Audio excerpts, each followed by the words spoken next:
ಕಳೆದ ಕೆಲವು ತಿಂಗಳಿನಿಂದ ಕರ್ನಾಟಕವನ್ನು ರಾಜಕೀಯವಾಗಿ ಕ್ರಿಯಾಶೀಲವಾಗಿರಿಸಿದ್ದ ಲೋಕಸಭಾ ಚುನಾವಣೆ ಪ್ರಕ್ರಿಯೆಗೆ ಇಂದು ತೆರೆ ಬೀಳಲಿದೆ. ಕೊನೆಯ ದಿನಗಳಲ್ಲಿ ಚುನಾವಣೆಯ ಕಾವಿನ ಜೊತೆ ಬಿಸಿಲಿನ ಕಾವು ಕೂಡ ಸಂಜೆ 5ರ ಮಳೆಗೆ ತುಸು ತಂಪಾಗುತ್ತಿದೆ.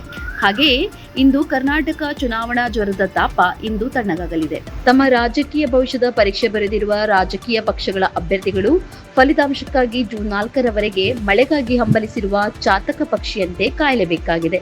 ಉತ್ತರ ಕರ್ನಾಟಕದ ಭಾಗದ 14 ಕ್ಷೇತ್ರಗಳಿಗೆ ಈಗಾಗಲೇ ಮತದಾನ ತೀವ್ರಗತಿಯಲ್ಲಿ ನಡೆಯುತ್ತಿದೆ.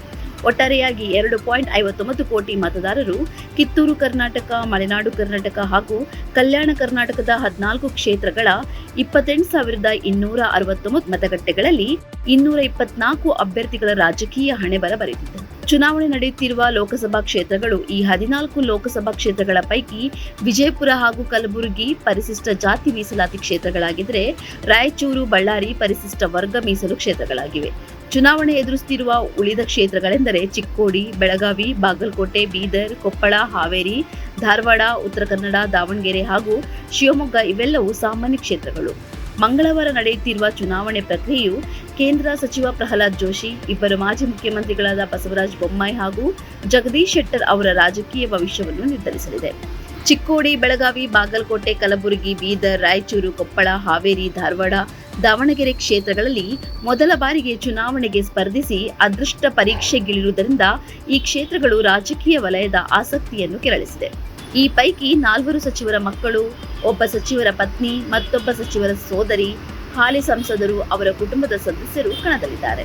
ಈ 14 ಕ್ಷೇತ್ರಗಳು ಲಿಂಗಾಯತ ಸಮುದಾಯದ ಭದ್ರಕೋಟೆಯಾಗಿದ್ದು, ಈ ಸಮುದಾಯ ಯಾರಿಗೆ ಆಶೀರ್ವದಿಸುವುದೋ ಆ ಪಕ್ಷ ಹೆಚ್ಚಿನ ಸ್ಥಾನ ಗಳಿಸುವುದು ನಿಶ್ಚಿತ.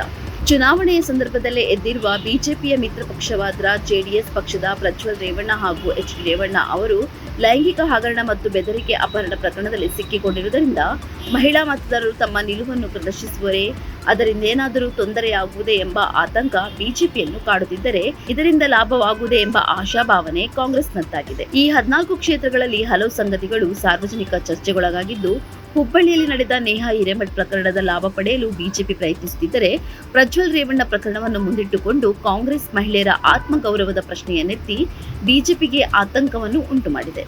ಇಂದು ಮಧ್ಯಾಹ್ನ 1 ಗಂಟೆಯ ವೇಳೆಗೆ 14 ಲೋಕಸಭಾ ಕ್ಷೇತ್ರದಲ್ಲಿ 41.59% ಮತದಾನ ಆಗಿರುವುದು ವರದಿಯಾಗಿದೆ. ಸುರಪುರ ಉಪಚುನಾವಣೆ. ಕರ್ನಾಟಕದ 14 ಲೋಕಸಭಾ ಕ್ಷೇತ್ರಗಳೊಂದಿಗೆ ಸುರಪುರ ವಿಧಾನಸಭಾ ಕ್ಷೇತ್ರದಲ್ಲಿ ಮೇ 7ರಂದು ಉಪಚುನಾವಣೆ ನಡೆಯುತ್ತಿದೆ. ಶಾಸಕ ರಾಜ ವೆಂಕಟಪ್ಪ ನಾಯ್ಕ್ ಅವರ ನಿಧನದಿಂದ ಈ ಕ್ಷೇತ್ರದಲ್ಲಿ ಉಪಚುನಾವಣೆ ನಡೆಯುತ್ತಿದೆ.